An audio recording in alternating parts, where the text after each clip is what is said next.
కొంతమంది ఉంటారు నామకార్థులు, పండగ క్రైస్తవులు. పండగ క్రైస్తవుల గుండెకు గ్యారంటీ లేదు.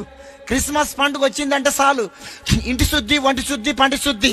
ఇల్లు కడుక్కుంటారు, ఒళ్ళు కడుక్కుంటారు, బంతలు ఉత్తుకుంటారు, చింతపండు వేసి రాతండి బిందెలను తోమి తోమి తోమి తోమి చీపిరి కట్టతోటి బూజంతా దులిపి దులిపి దులిపి దులిపి పాత పాత బంతలను ఉతికి ఉతికి ఉతికి ఉతికి క్రిస్మస్ పండగ అంట ఇల్లేమో తల తల తల తల మెరిసిపోతుందంట.